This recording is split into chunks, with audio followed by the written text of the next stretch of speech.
Within a vast, mysterious universe, whose origin and future are incomprehensible to human minds, there spins a small planet that houses a variegated human family. Those of us concerned about the right to be variegated are determined to preserve the wall of separation between church and state and the freedoms ensured by the First Amendment to our Constitution, which begins, Congress shall make no law regarding the establishment of religion. Food for Thought Productions is pleased to provide an electronic platform for those who fight to protect the legacy of our founding fathers, no doubt aided and abetted by founding mothers, and we're proud to present a program on the issue of democracy or theocracy. The radical religious right, spearheaded by Pat Robertson's Christian Coalition, has mounted a determined effort to turn this country into a Christian nation. Bunny Riedel, organizer of active chapters for Americans United for Separation of Church and State, is on a mission to form coalitions to see that Robertson's minions do not succeed. Here are some excerpts from a speech in California where Ms. Riedel laid out winning strategies for dealing with the religious right. I'm director of chapters and faith groups, and what that means is I go around the country, or I sit in my office and take all these phone calls from people who want to establish chapters in their local communities. And then the other half of my job is working with faith groups, working with the national denominations, and also working with congregations and clergy to get faith groups, there are many of them, which are pro-church-state separation involved in this issue, involved in this struggle. For the last few years, the radical religious right has been able to convince America that church-state separation is a myth. And it's very important that people of faith also be there, along with people of no faith, to say we enjoy this freedom and we're going to do what we can to hold on to it. We just published a pamphlet called A Matter of Conscience, and it's a faith group's response why faith groups don't want government-sponsored prayer in the public schools. And when you open this up and you see the people involved, like Baptists, Seventh-day Adventists, United Methodists, Presbyterians, Episcopalians, the Jewish community, the Unitarians, Buddhists, and Muslim women, I have here, you start realizing that to be pro-church state separation is not to be anti-God. And I think that's a message that we need to get out more and more. We have this pamphlet. We also have a new pamphlet called What's Wrong with the School Prayer Amendment? 25 Questions and Answers. And this is a wonderful, it's point by point, what is wrong with the School Prayer Amendment, which you all know that we've got about 6 of them, if you can believe it. You can believe it. There's about 6 of them going through, trying to make their way through Congress. And of course, that's part of a grander, scheme of things, a grander plan. And if they don't get a school prayer amendment, who knows what they'll get. Arkansas is pushing for, they've got a bill before their state legislature for 5 minutes of silence for the school day. Anybody here teach? If you're a teacher, you'd probably say, oh, I'd love to have 5 minutes of silence. But as I'm a United Methodist, and I can tell you that we don't do 5 minutes of silence in my church. So I'm not sure how these kids are going to do this, 5 minutes of silence. I am a United Methodist. I am a mother, as Rabbi Brown said. And that is a big part of the motivation for why I do what I do. Because 200 years ago, some people had the foresight to add into the First Amendment of the Constitution that Congress shall make no law respecting an establishment of religion or prohibiting the free exercise thereof. They had the foresight, but they also had incredible 20/20 vision because they were looking at what their experience had been in Europe and indeed throughout the rest of the world and realizing that there was no way that this democracy could stand for any length of time if churches or religious forces began to take the power, as they had all through Europe. Ralph Reed, who's the leader, really, of the Christian Coalition, even though Pat Robertson's the front preacher for the Christian Coalition, Ralph Reed, who's the brains behind the operation, said that he had bragged that 60% of the newly elected representatives to Congress were Christian Coalition-backed pro-family candidates. 60% of them. Most of us are aware of the major social changes or major social agenda. We keep hearing about it. This is what the radical religious right wants: a constitutional prayer amendment, vouchers for private schools, or what we used to call in Americans United parochial aid, censorship of the media, censorship of the arts, control of the public school curriculum, proselytization of public school children, criminalization of abortion and a host of contraceptives, the stripping of civil rights from gays and lesbians, defunding of public libraries, and elections of their candidates to public office.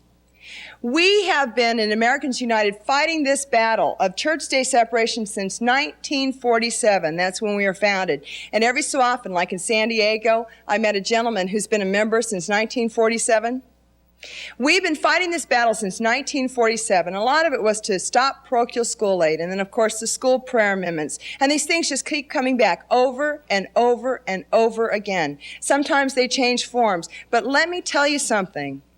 There has never in the 47-year history of Americans United been a force as viable and as efficient and as threatening, I think, as what we see coming from the radical religious right. Everything else before really has been child's play. Why have they been so successful in their efforts? Well, because it's a movement which it owns or has access to hundreds of television stations around this country.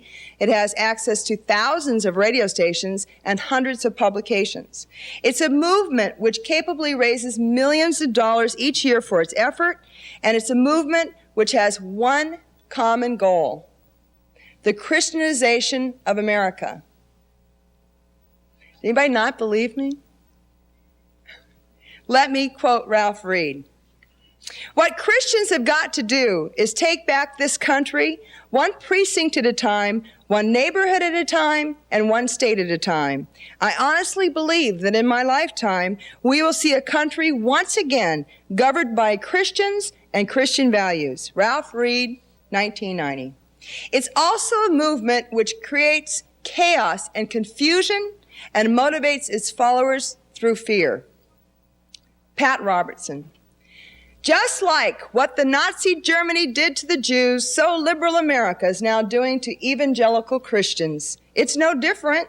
It's the same thing. It's happening all over again. It's the Democratic Congress, the liberal biased media, and the homosexuals who want to destroy all Christians. Wholesale abuse and discrimination and the worst bigotry toward any group in America today. And this last line is my absolute favorite. It's a real gem.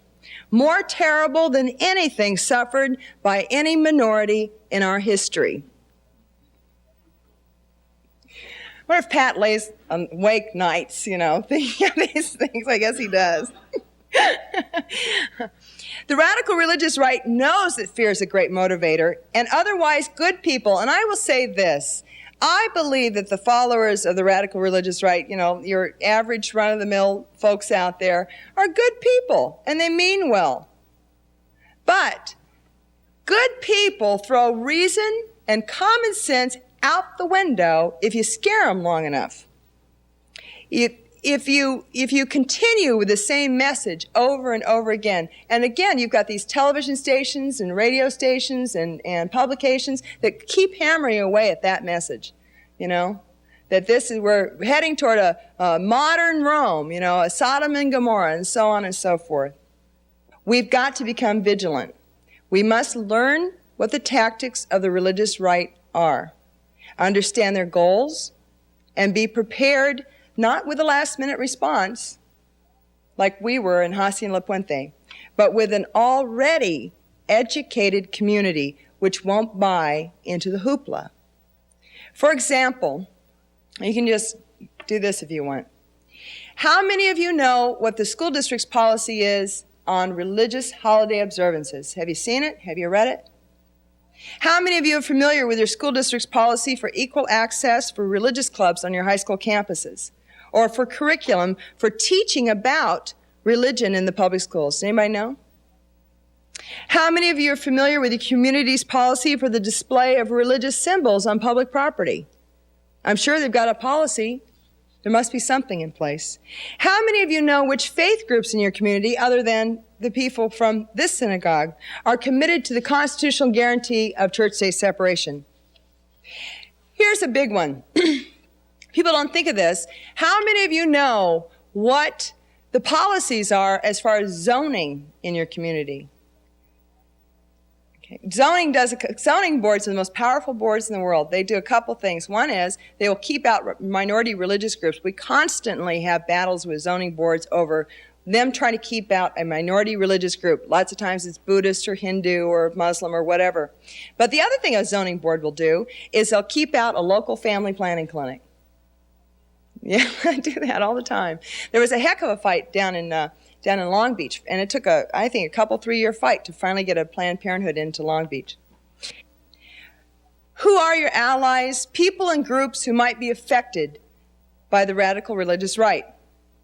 For instance, look for mainstream clergy and congregations, moderate Republicans, parent groups, the education community, civil rights groups, reproductive choice advocates, art groups, library associations, student groups, gay and lesbian groups, scientific associations, environmental groups. We're all under attack by the radical religious right. I would also tell you this. Look at your service clubs, such as Kiwanis or the Chamber of Commerce. You don't have to agree with every single issue of every other group. That's not what you need to do. You do not have to agree with some other group. But can you agree upon these issues? Church-state separation. If you can find a common purpose on school curriculum or religious observances or whatever, you can work together. Number 3, okay, you're enjoying the chapter, you get to know your allies. Number 3, get to know the issue. Get to know what the issues are. We publish, and I don't have one with me, it's out in the lobby. We publish 11 times a year. We publish a magazine called Church and State. 11 times a year. This is the most comprehensive, and it's not just because I work for the organization, but because, you know, I've been around social activism for a long time. This is a great magazine. And you get up to the minute happenings on what's going on. There's one right there. Let me have it. Yeah, this is Church and State magazine. We publish this 11 times a year, and every issue has some, issue of Church and State has some educational pieces on what's going on and issues. We're not just telling you about, how bad it is. We're also trying to give you the tools to be able to educate in your own community. When you become a member of Americans United, it's a $25 membership, you get this magazine 11 times a year. If you join through the local chapter, they keep half the membership, $12.50 they keep. The $12.50 comes to us, you still get the magazine. So it's a bargain at twice the price. But this is how you get to know the issues. If you want to know what's going on with vouchers, Church and State, we print stuff on vouchers, on school prayer, on curriculum battles, on all the issues. It really is a comprehensive source for you. And we allow people photocopy everything if you want to. Plagiarize, take it, steal it, move it out. What we want you to do is get this information out. We really aren't upset. If you want to do 500 copies of a one-page fact sheet on vouchers, you go right ahead and do it. You don't have to ask anybody's permission. Get to know these issues. We get a lot of calls about Bible clubs in the local high schools. Bible clubs are part of what we call the Equal Access Act, and they're allowable. In fact, we worked for Equal Access Act, and not everybody agreed with that. But the point is, that's allowable. However, there are parameters around these Bible clubs. There are rules that they have to follow, and we have, pamphlets on that. Some of the rules being that the school cannot promote it. The other rule being that there have to be other non-curriculum related clubs. You can't have just a Bible club. You also could have to have like a chess club perhaps and a ski club or something else. You can't just set up that Bible club. And the kids aren't allowed to proselytize, and teachers are not allowed to lead it, and principals or outside people. It's got to be student-led. So there are rules that they have to follow, but they're allowable. Get to know that. If you're in doubt about something, give us a call. We have a legal department, we have a legislative department, we have the communications department, and we have my department. So we've got a lot of resources. Call us if something's going on. You don't know, call us. Call the local chapter. Number 4, familiarize yourself with the religious right organizations. Absolutely, positively do this. How many of you watch the 700 Club? 1, 2. See, we got a couple of brave souls here. Okay, here's homework. Okay, this is homework for the next week. 3 times in the coming week, you've got to watch the 700 Club. You can take Valium while you do it, but go ahead. You gotta watch the 700. Just kidding, don't take Valium. Watch the 700 Club, because you cannot know what, is going on until you watch them. I don't make this stuff up. It comes right out of their mouths. They say it. They mean it. Watch them. Watch D. James Kennedy with Coral Ridge Ministries. One night I got to hear D. James Kennedy say, and I loved it, they're teaching kids how to make their own coffins in, grammar school. And I thought, boy, that's progress. I can't even get my kids to clean their rooms, much less make, D. James, where's that school? I'll send my kids over there. It's crazy stuff, but you need to get to know them. Know what their goals and tactics are. You'd be surprised once you start seeing this stuff and learning it. How many of you were familiar with the class test thing? Class? Guess what, folks? They used exactly the same tactics on class that they'd used on impressions. Exactly. We probably could have recorded them, and some of the stuff would have been word for word, the same tactics. They're predictable. They use the same language and methods and community after another. 2 excellent books, and I don't have the other one with me, but I do highly recommend this book, and that's Why the Religious Right is Wrong, about separation of church and state. It's by Rob Boston, our Assistant Director of Communications. This book is a history of church-state separation, but it also has a lot of information on the religious right, on the organizations and so forth. And in the back of it, by the way, are all the addresses of the various radical religious right groups. So what you get to do is you get to write them all, or if they got a toll-free number, call them 50 times. You write them all and get their information. American Family Association will send you 6 months of the journal for free. Order it. Get all your friends to order it. Remember, the more they send to us, the less they can send to other people.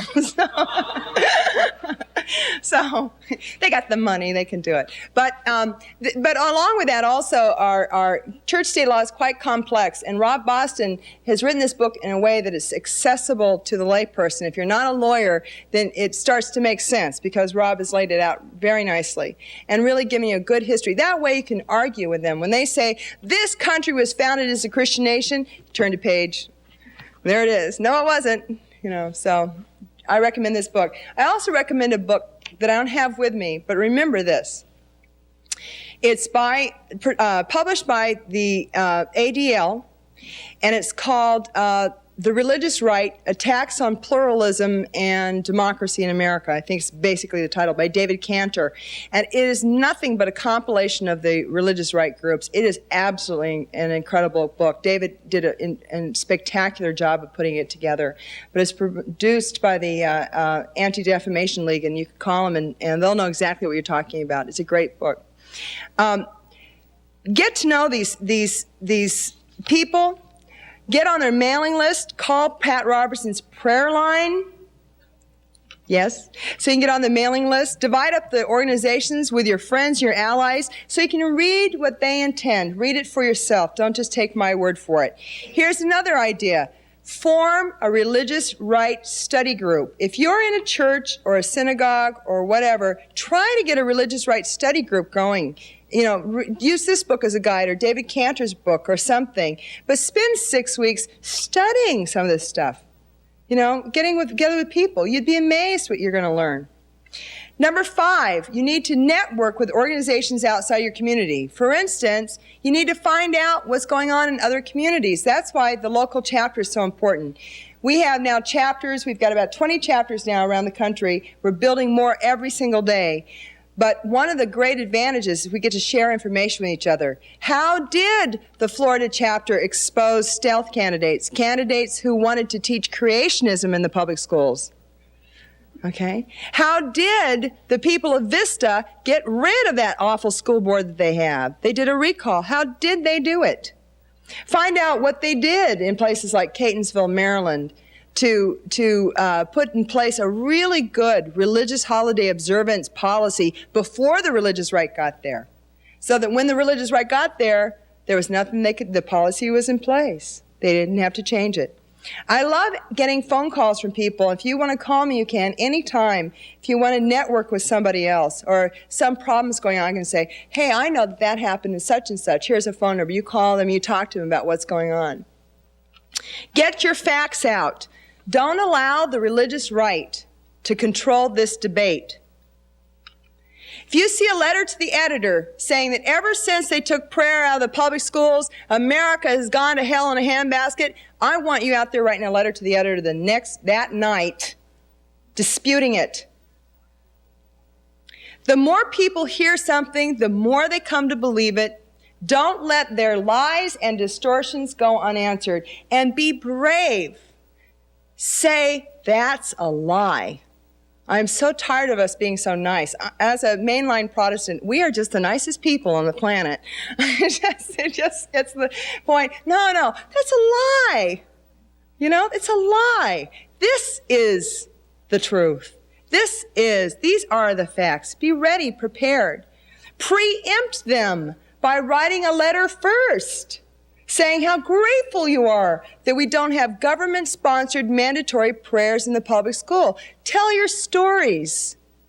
My best friend, Joyce Shore, and I didn't understand until she told me this story. I did not understand the depth of hurt that she had. Told me that as she grew up as a Jew in Florida, she said the Lord's Prayer every day in school until 5th grade. She bowed her head and faked it. And it wasn't until I understood how deeply affected she was by that experience, and how as a child she bowed her head and faked it so she wouldn't be seen as different. I didn't comprehend it until she told me, and I knew what her pain was about.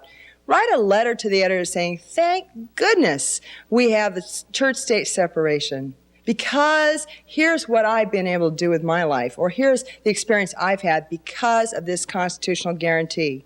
Lay a positive, proactive foundation for community education. Do more of this. Hold forums on issues. Distribute educational material at every opportunity. If you call us and say, I'm going to this club meeting, Friends of the San Bernardino Mountains, and I'd love to take 25 pamphlets with me, I'll send them to you. And you take them and you distribute them to your friends and get them out to them.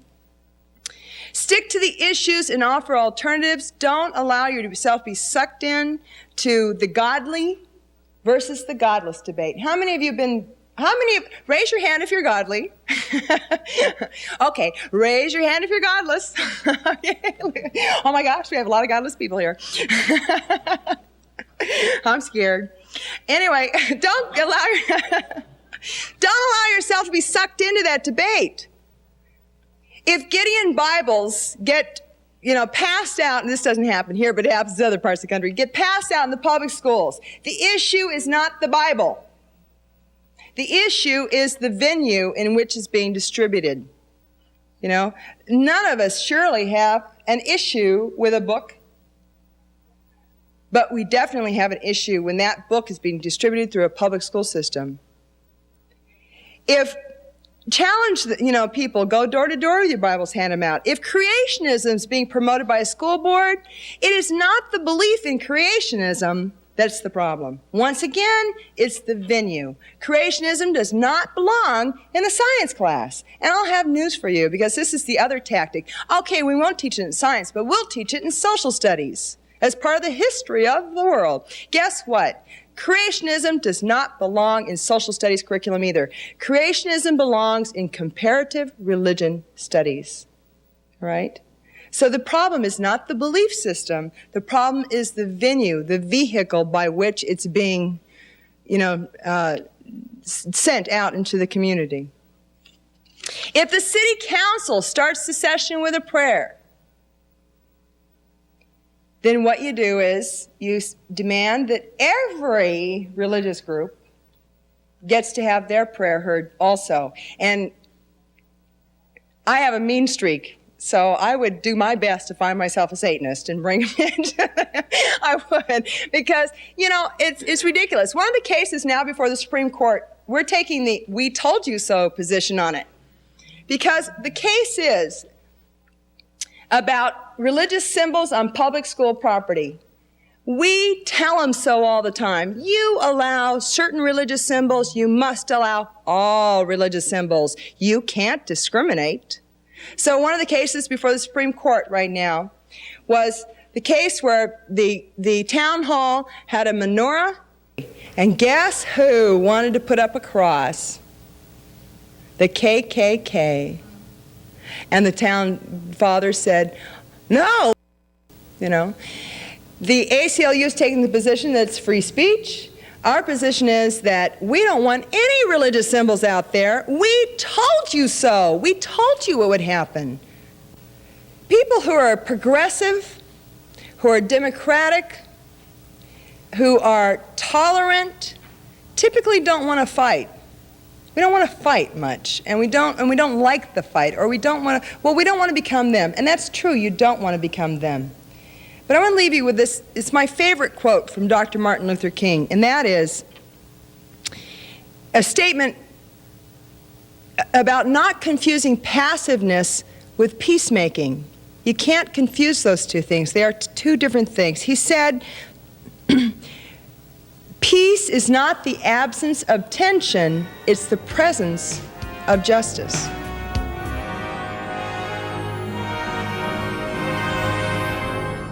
We hope you have found this program intellectually stimulating and that you will continue to investigate the ideas raised here. To connect with other like-minded individuals, please contact any of the dozens of free thought organizations, such as the American Humanist Association, American Atheists, the Center for Inquiry, and Atheists United. You may also email the producer directly via leebaker27@gmail.com. This program has been distributed through the courtesy of Atheists United.